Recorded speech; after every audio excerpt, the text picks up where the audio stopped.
મિત્રો, આ દુનિયામાં પૈસા કમાવનારા ઘણા લોકો મળે છે, પરંતુ જીવન ઘડનારા લોકો બહુ ઓછા મળે છે.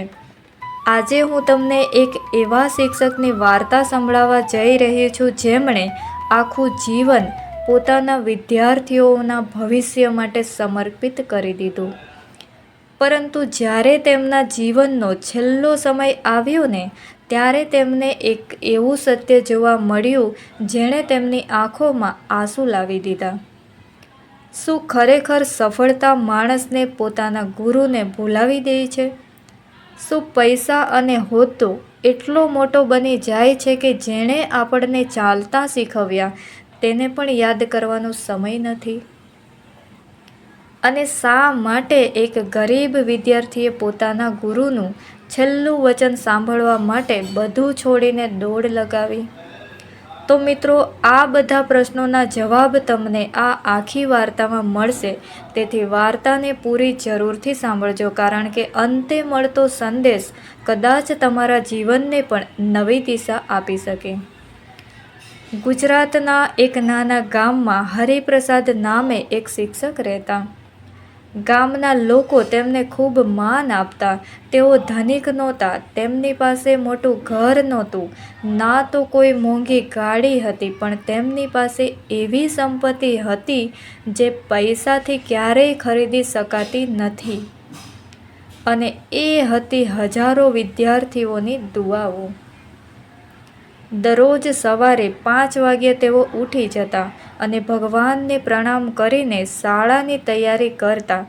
જૂનો ઠેલો, થોડા પુસ્તકો અને ચહેરા પર હંમેશા એક શાંત સ્મિત. તેઓ રોજ 5 કિલોમીટર પગપાળા ચાલીને શાળાએ જતા. ઘણા લોકો એમને કહેતા કે માસ્ટર સાહેબ, હવે તો ઉંમર થઈ ગઈ, એક સાયકલ લઈ લો. પણ તેઓ હસીને કહેતા, જ્યાં સુધી પગ ચાલે છે ને, ત્યાં સુધી બાળકો સુધી પહોંચવાનો રસ્તો પણ ચાલતો રહેશે. તેમના માટે શિક્ષકની નોકરી માત્ર રોજગાર જ નહોતી, એ તો તેમની પૂજા હતી. શાળામાં પ્રવેશતા જ બાળકોના ચહેરા ખીલી ઉઠતા. નમસ્તે માસ્ટર સાહેબ. આ અવાજ સાંભળતા જ તેમનો આખો દિવસ સુંદર બની જતો. તેઓ માત્ર પુસ્તકોનું જ્ઞાન જ નહોતા આપતા, પરંતુ જીવન કેવી રીતે જીવવું, સત્યનો સાથ કેવી રીતે આપવો અને મુશ્કેલ સમયમાં પણ ઈમાનદારી કેવી રીતે ન છોડવી, એ પણ શીખવતા. દરેક દિવસના અંતે તેઓ એક જ વાત જરૂર કહેતા, બાળકો, જીવનમાં ભલે મોડું સફળ થાજો, પરંતુ ખોટા રસ્તે ક્યારેય ના જાશો. સાચા માણસ બનશો તો સફળતા પોતે તમારો રસ્તો શોધી લેશે. બાળકો તાળીઓ પાડતા, પણ એમાંથી કેટલાએ આ વાત જીવનભર યાદ રાખી, એનો જવાબ તો વર્ષો પછી જ મળવાનો હતો. મિત્રો, સમય પંખી બનીને ઉડી ગયો. જોતા જોતા 15 વર્ષ વીતી ગયા અને હરિપ્રસાદ માસ્ટરના માથાના વાળ પણ સફેદ થઈ ગયા. શરીરમાં પહેલાંની જેવી હવે તાકાત જ રહી નહોતી, પરંતુ આજે પણ તેઓ દરરોજ શાળાના દરવાજા સુધી જરૂર જાતા. નવા બાળકોને હસતા રમતા જોતા અને પોતાના જૂના વિદ્યાર્થીઓને યાદ કરીને મનમાં ખુશ થઈ જતા. આ દરમિયાન તેમના ઘણા વિદ્યાર્થીઓ જીવનમાં ખૂબ મોટા માણસ બની ગયા હતા. કોઈ કલેક્ટર બન્યું હતું, તો કોઈ ડોક્ટર, તો કોઈ મોટા વેપારી અને કોઈ વિદેશમાં જઈને કરોડો રૂપિયાનો ધંધો કરવા લાગ્યા. ગામના લોકો ઘણીવાર ગર્વથી કહેતા કે આ બધા હરિપ્રસાદ માસ્ટરના જ વિદ્યાર્થીઓ છે. આ વાત સાંભળીને માસ્ટર સાહેબના ચહેરા પર સંતોષ દેખાતો. પરંતુ મિત્રો, દિલના કોઈ ખૂણે એક નાનકડી ખાલી જગ્યા પણ હતી. વર્ષો વીતી ગયા છતાં ઘણા વિદ્યાર્થીઓએ એકવાર પણ પોતાના ગુરુની ખબર પૂછવાની જરૂર સમજી નહીં. શરૂઆતના થોડા વર્ષો સુધી ફોન આવતા રહ્યા અને પછી ધીમે ધીમે બધું બંધ થઈ ગયું. હવે તો વર્ષમાં 1-2 વિદ્યાર્થી જ ગામમાં આવે અને માસ્ટર સાહેબને મળવા પહોંચે. એક સાંજે માસ્ટર સાહેબ પોતાના નાના ઘરના આંગણામાં બેઠા હોય છે. તેમની પત્ની સાવિત્રીબેને પૂછ્યું કે આજે ફરી કોઈની રાહ જુઓ છો? અને એ ટાઈમે માસ્ટર સાહેબે હળવું સ્મિત કરીને બોલ્યા કે રાહ તો હવે કોઈની નથી જોતો. બસ ક્યારે મન થઈ જાય છે કે મારા વિદ્યાર્થીઓને એકવાર જોઈ લઉં. ખબર નથી હવે તેઓ કેટલા બદલાઈ ગયા હશે. અને આ સાંભળીને સવિતાબેનની આંખો ભીની થઈ ગઈ. તેમણે કહ્યું કે તમે આખું જીવન બીજાના બાળકોને પોતાના બાળકો કરતાં પણ વધારે પ્રેમ આપ્યો છે. ભગવાન એક દિવસ જરૂર તમને એ પ્રેમ પાછો આપશે. માસ્ટર સાહેબ કંઈ બોલ્યા નહીં. તેમણે આકાશ તરફ જોયું અને ઊંડો શ્વાસ લીધો. બીજા જ દિવસે સવારે તેઓ શાળાએ જવા નીકળ્યા. રસ્તામાં અચાનક તેમની છાતીમાં જોરથી દુખાવો શરૂ થયો. આંખો સામે અંધારું છવાઈ ગયું અને તેઓ રસ્તા પર જ બેભાન થઈને પડી જાય છે. ગામના લોકોએ દોડી જઈને તેમને હોસ્પિટલ પહોંચાડ્યા. ડોક્ટરે તપાસ કર્યા પછી ગંભીર અવાજમાં કહ્યું કે ઉંમર ઘણી થઈ ગઈ છે. હૃદય ખૂબ નબળું પડી ગયું છે. હવે તેમને વધારે આરામની જરૂર છે. તેમને કોઈ પણ પ્રકારનો માનસિક કે શારીરિક તણાવ આપશો નહીં. અને આ સમાચાર આખા ગામમાં ફેલાઈ ગયા. જે કોઈ સાંભળે તે માસ્ટર સાહેબને મળવા આવવા લાગ્યા. પરંતુ માસ્ટર સાહેબના મનમાં એક જ ઈચ્છા હતી. અને એ ઈચ્છા વારંવાર અવાજમાં પોતાની પત્નીને કહ્યું, સાવિત્રી, કદાચ હવે મારી પાસે બહુ સમય નથી. મારી એક છેલ્લી ઈચ્છા છે. અને સાવિત્રીબેન ગભરાઈ ગયા. તેમણે હાથ પકડીને પૂછ્યું, એવી વાતો ના કરો. કહો, તમારી શું ઈચ્છા છે? માસ્ટર સાહેબની આંખોમાં આંસુ આવી ગયા. તેઓ બોલ્યા, મારા બધા વિદ્યાર્થીઓને એકવાર મારી પાસે બોલાવી દે. હું તેમને છેલ્લી વાર મળવા માંગુ છું. તેમને કંઈ કહેવા માંગુ છું જે હું વર્ષોથી મારા દિલમાં છુપાવીને બેઠો છું. સાવિત્રીબેને તરત જ ગામના લોકોને કહ્યું કે જે વિદ્યાર્થીઓનો સંપર્ક હોય તેમને સમાચાર પહોંચાડો. કોઈને ફોન કરવામાં આવ્યો મિત્રો, કોઈને સંદેશો મોકલવામાં આવ્યો અને કોઈના ઘરે માણસ મોકલવામાં આવ્યો. સમાચાર દેશના અલગ અલગ શહેરોમાં અને વિદેશ સુધી પહોંચ્યા.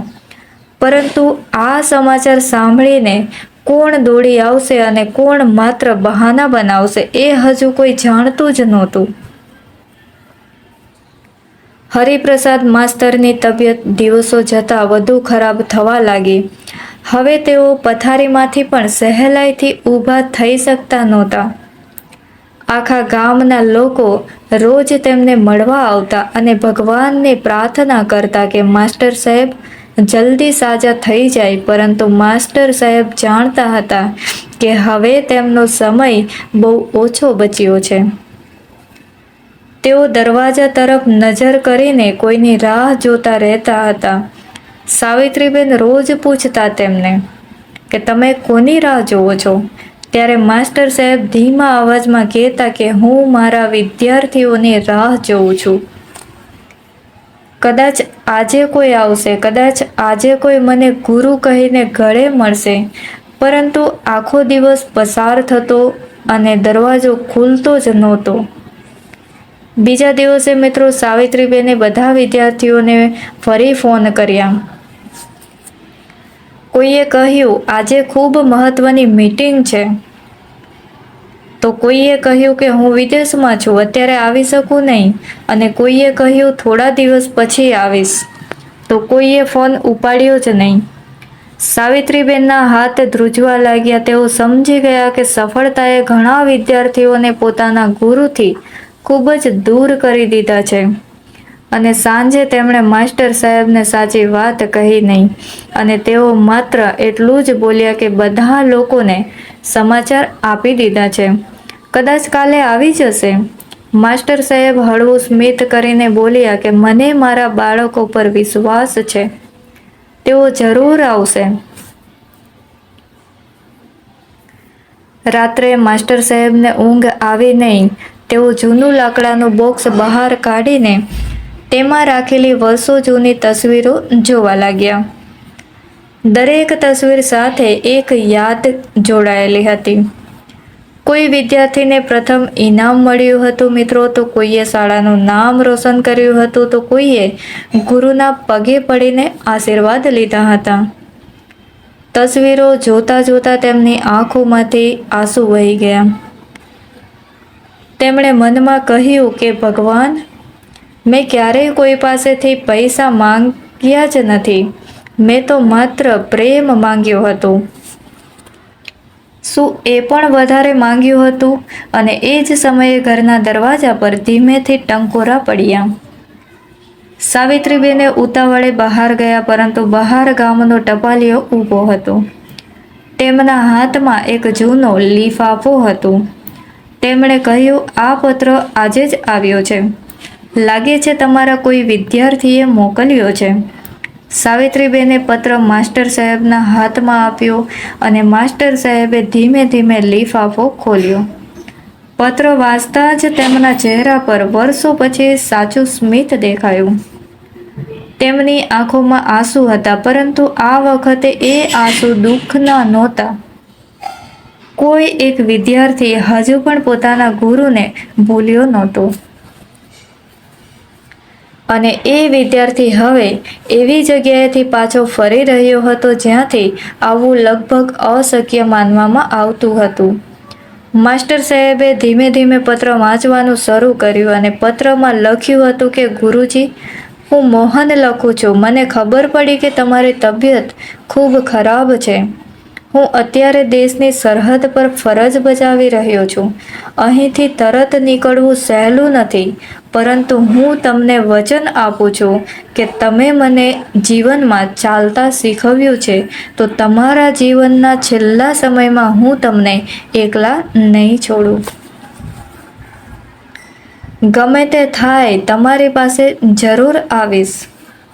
તમારો વિદ્યાર્થી મોહન. પત્ર વાંચીને માસ્ટર સાહેબની આંખોમાં ખુશીના આંસુ આવી ગયા. તેમણે પત્ર પોતાની છાતી સાથે લગાવી દીધો અને ધીમેથી કહ્યું, મને ખબર હતી મારો મોહન જરૂર આવશે.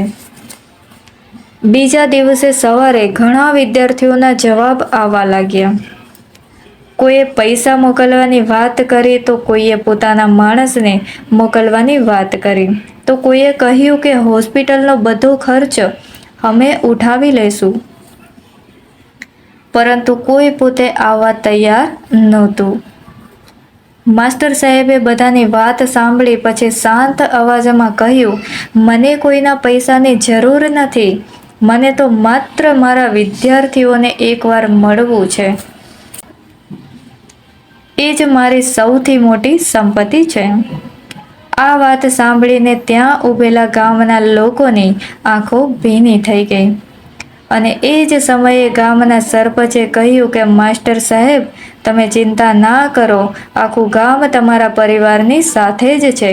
પરંતુ માસ્ટર સાહેબના મનમાં તો માત્ર એક જ નામ ગુંજી રહ્યું હતું.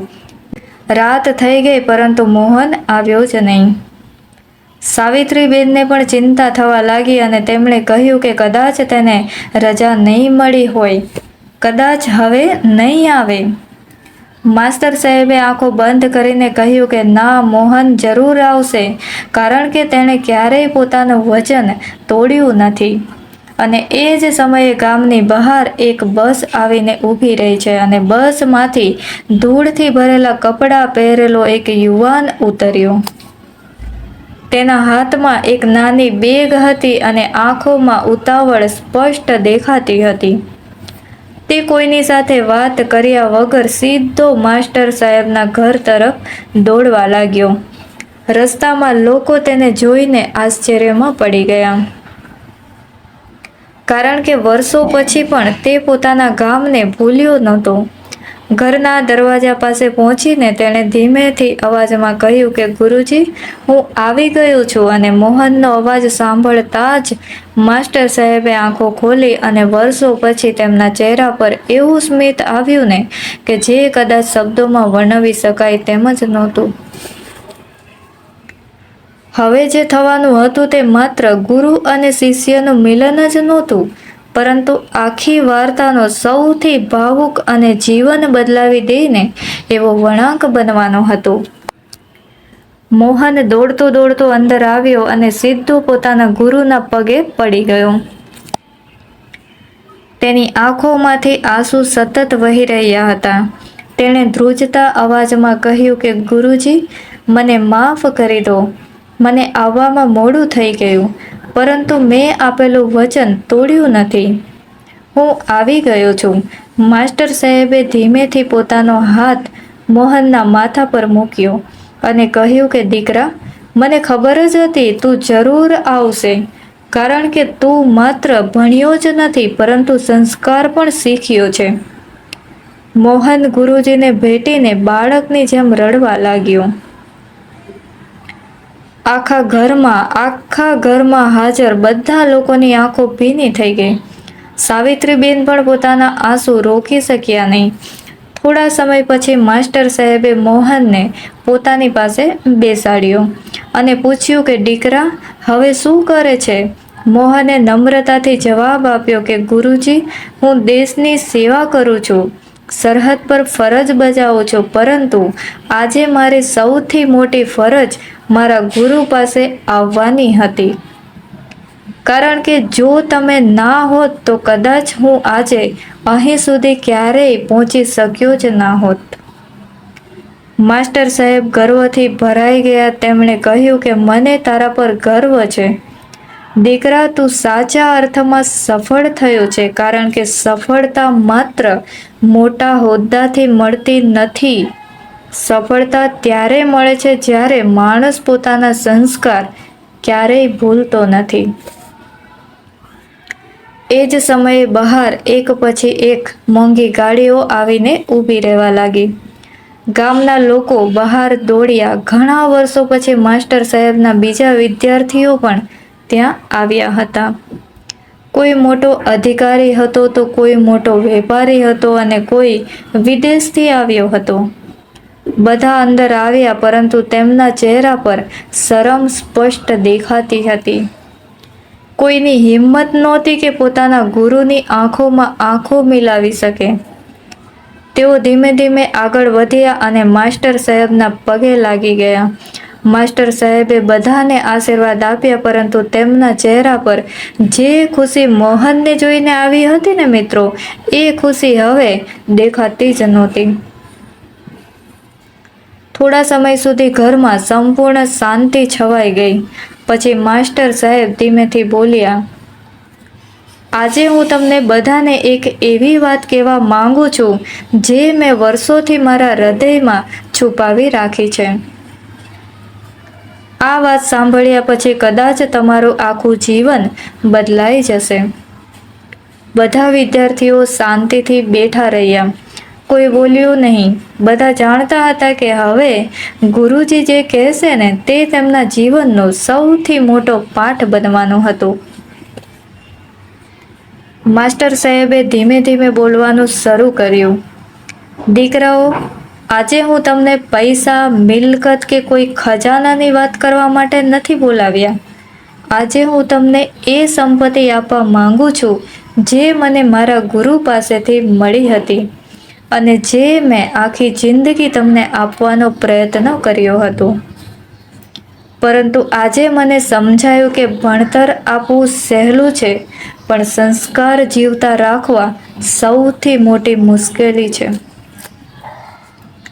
બધા વિદ્યાર્થીઓ શાંતિથી માથું ઝુકાવીને બેઠા રહ્યા. માસ્ટર સાહેબ આગળ બોલ્યા, જ્યારે તમે નાના હતા ને ત્યારે તમારામાંથી ઘણા બાળકો પાસે ફી ભરવાના પૈસા નહોતા. ઘણા બાળકોને મેં મારી કમાણીમાંથી પુસ્તકો અપાવ્યા, કોઈને કપડાં અપાવ્યા તો કોઈને ભૂખ્યા ના રહે તે માટે ભોજન પણ કરાવ્યું. મેં ક્યારેય તેનો હિસાબ રાખ્યો નહીં, કારણ કે હું તમને મારા પોતાના બાળકો માનતો હતો. અને આજે મને કોઈ વાતનું દુઃખ પણ નથી. મને માત્ર એક વાતનો અફસોસ છે કે સફળતા મળ્યા પછી તમારામાંથી ઘણા લોકો પોતાના મૂળને ભૂલી ગયા.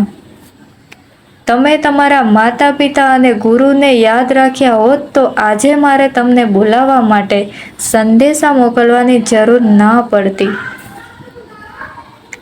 અને મિત્રો, આ શબ્દો સાંભળીને ઘણા વિદ્યાર્થીઓની આંખોમાંથી આંસુ વહી પડ્યા. પણ કોઈની હિંમત નહોતી કે પોતાના ગુરુ સામે કંઈ બોલી શકે. એ સમયે માસ્ટર સાહેબે પોતાના ઓશિકા નીચેથી એક જૂની ડાયરી બહાર કાઢી. તેમણે તે મોહનના હાથમાં આપી અને કહ્યું કે દીકરા, આ ડાયરી છેલ્લા 40 વર્ષથી મારી પાસે છે. તેમાં મારા દરેક વિદ્યાર્થીનું નામ લખેલું છે અને દરેક નામની સામે મેં તેના વિશે એક વાક્ય લખ્યું છે. હું દરરોજ ભગવાનને પ્રાર્થના કરતો કે મારા બધા વિદ્યાર્થીઓ જીવનમાં સફળ થાય. મોહને કાંપતા હાથથી ડાયરી ખોલી. તેમાં દરેક વિદ્યાર્થીનું નામ હતું, પરંતુ એક પાના પર આવીને તે અટકી ગયો. ત્યાં તેના પોતાના નામની સામે લખેલું હતું કે આ દીકરો એક દિવસ મારા સંસ્કારોનું સાચું માન રાખશે. મોહનની આંખોમાંથી આંસુ રોકાતા નહોતા. એ સમયે બીજા વિદ્યાર્થીઓ પણ ડાયરી જોવા માટે આગળ આવ્યા. તેમણે પોતાના નામ સાથે લખેલા શબ્દો વાંચ્યા અને શરમથી તેમનું માથું ઝૂકી ગયું.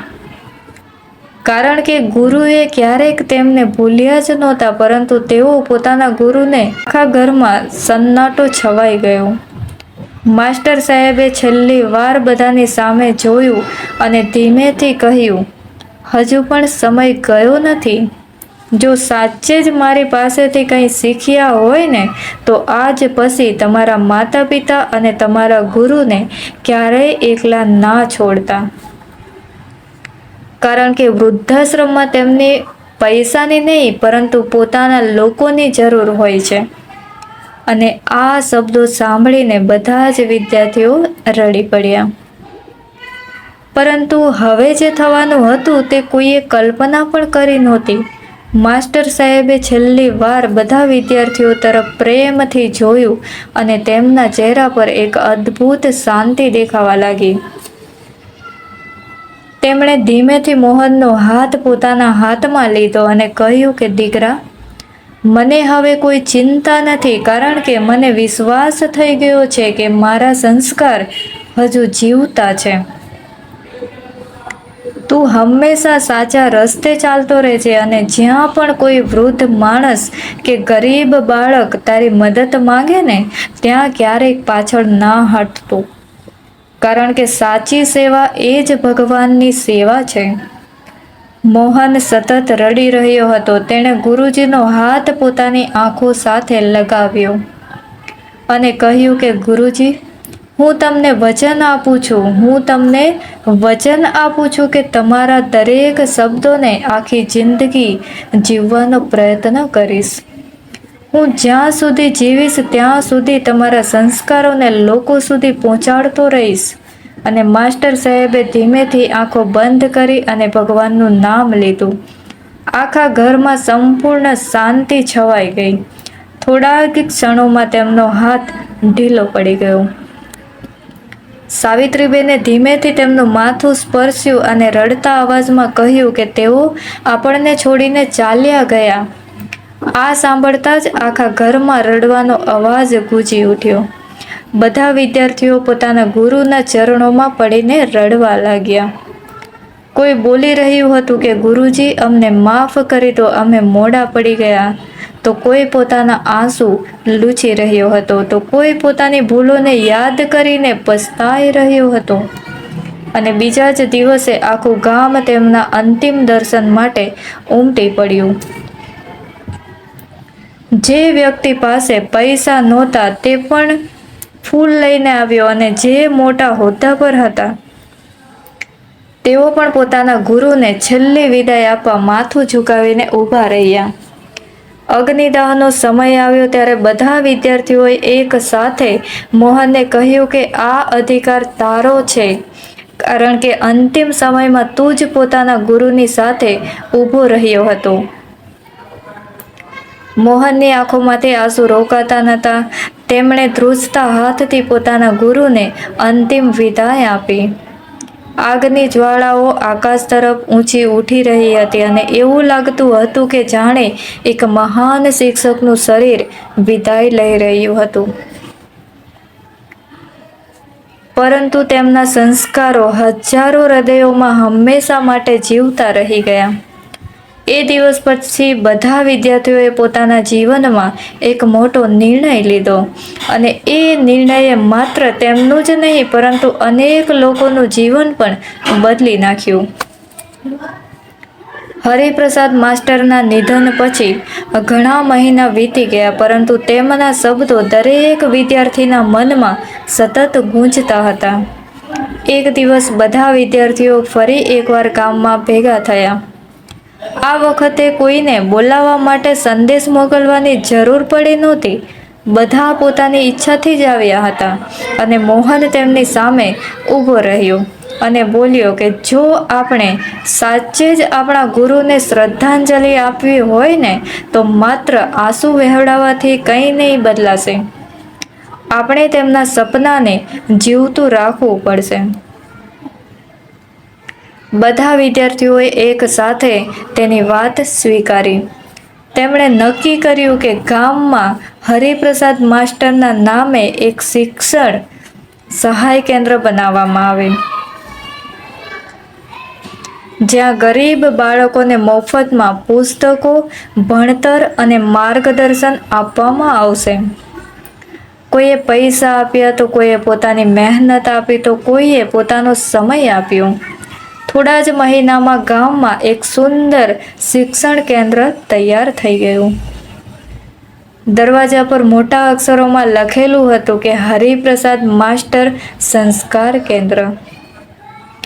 ગામના નાના નાના બાળકો ત્યાં ભણવા આવવા લાગ્યા.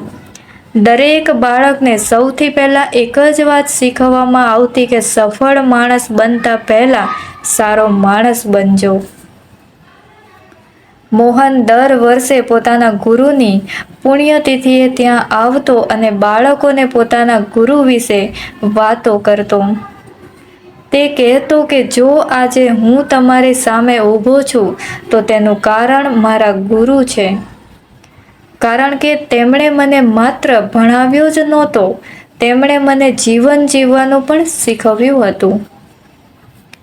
ધીમે ધીમે આ સંસ્કાર કેન્દ્રની વાત બીજા ગામોમાં પણ ફેલાઈ ગઈ. પણ આવા પ્રયત્નો કરવા લાગ્યા. હરિપ્રસાદ માસ્ટર આ દુનિયામાં નહોતા, પરંતુ તેમના વિચારો હજારો લોકોના જીવનમાં પ્રકાશ બની ગયા.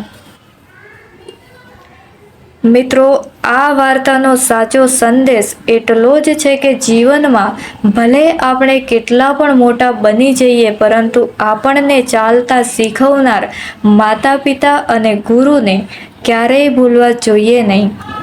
કારણ કે પૈસા ફરી કમાઈ શકાય છે, હોદ્દો ફરી મળી શકે છે, પરંતુ માતા પિતા અને ગુરુનો પ્રેમ અને આશીર્વાદ એકવાર ગુમાવી દીધા પછી ફરી ક્યારેય પાછા મળતા નથી.